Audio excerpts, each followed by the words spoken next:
আজকে নিয়ে এসেছি আম তেলের রেসিপি। আম তেল কোন পদ্ধতিতে বানালে অনেক দিন ভালো থাকে, একবার বানালে 2-3 বছর ধরে খাওয়া যায়, অর্থাৎ খারাপ হয় না,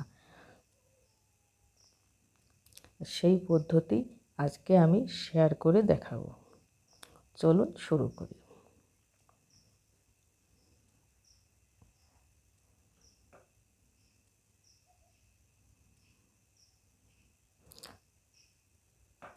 প্রথমে আমগুলো ধুয়ে পরিষ্কার করে শুকনো কাপড় দিয়ে মুছে নেব।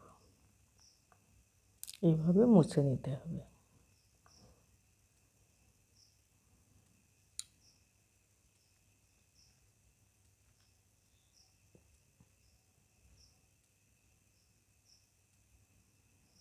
সব কটা আম একবারে ধুয়ে পরিষ্কার করে মুছে নিলাম।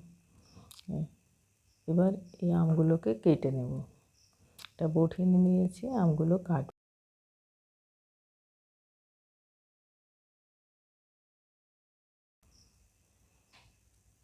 আমগুলোকে কেটে নেব টুকরো টুকরো করে। ওটা বেশি লম্বা, তাই মাঝখান থেকে কেটে নিলাম। এবার সরু সরু করে কেটে নেব।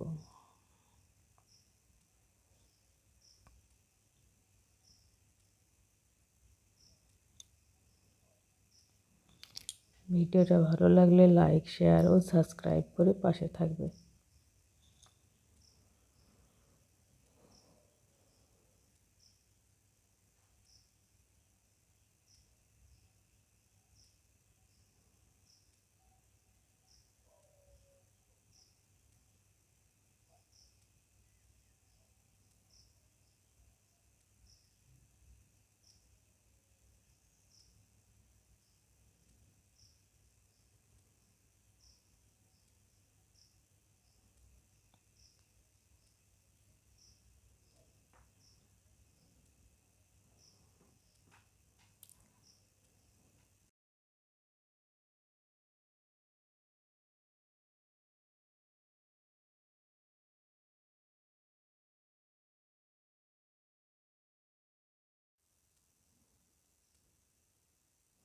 আমগুলো কাটা হয়ে গিয়েছে।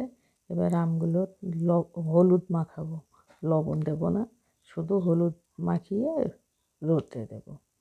এই জন্য 1 চামচ হলুদ নিয়ে নিলাম, আমগুলোর মধ্যে দিয়ে দিলাম। এবার আমগুলোর গায়ে ভালো করে হলুদটা মাখিয়ে দিতে হবে, মিশাতে হবে।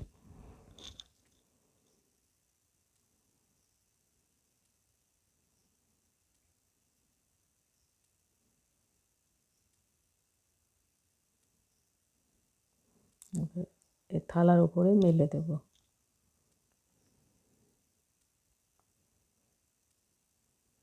এবার এই থালাটা ধরে রোদ্রে দিয়ে আসবো।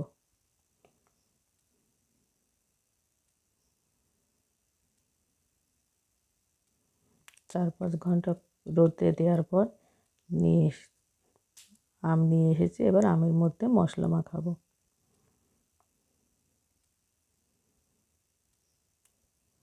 3-4টে শুকনো লঙ্কা ছিঁড়ে টুকরো টুকরো করে দিয়ে দিলাম। দিলাম ধনে পাউডার, জিরে পাউডার, হলুদ, সব একসাথে মিশাবো আবার ভালো করে।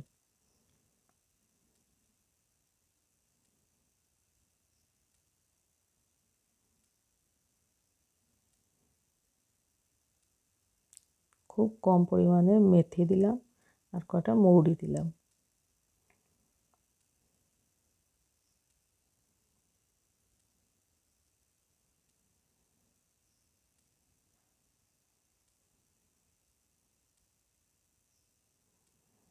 এবার একটু তেল দিলাম।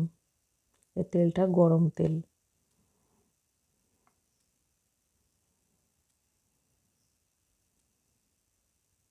সামান্য একটু গরম করে দিয়ে দিয়েছি। এবার তেল, মশলা, আম একসাথে ভালো করে মিশাতে হবে।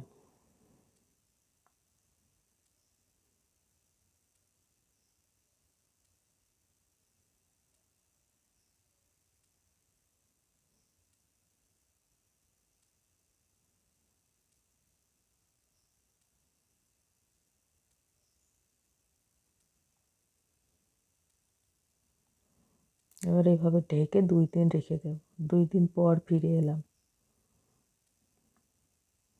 দেখো মশলাটা খুব সুন্দর সেট হয়েছে আমের সাথে। এবার এই কাচের বয়ানে সব থেকে আচার ভালো থাকে। টক মিষ্টি আচার বলো আর আম তেল বলো, যে কোনো আচার কাচের বয়ানে ভালো থাকে।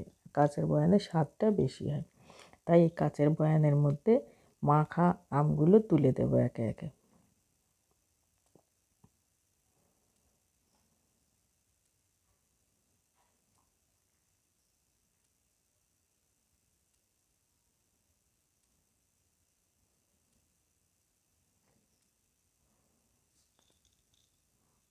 এবার এই আচারে দেব সর্ষের তেল। বাটিতে মশলা লেগে আছে তাই বাটিতে তেল ঢেলে দিলাম। এই তেলটাও গরম তেল, এটাও একটু গরম করে নিয়েছি।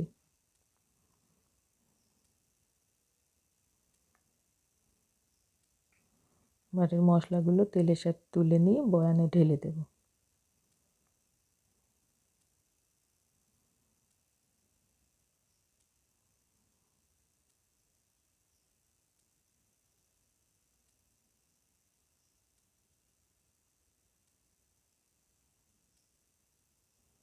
ভিডিওটা শেষ পর্যন্ত দেখার জন্য সকলকে অসংখ্য ধন্যবাদ।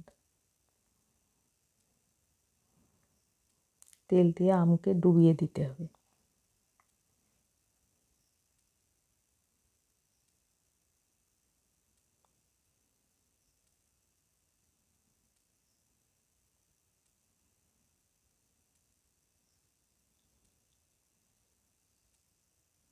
এটা হচ্ছে ভিনিগার, 1 ঢাকনি ভিনিগার দিয়ে দেব, তাহলে আচার খারাপ হবে না।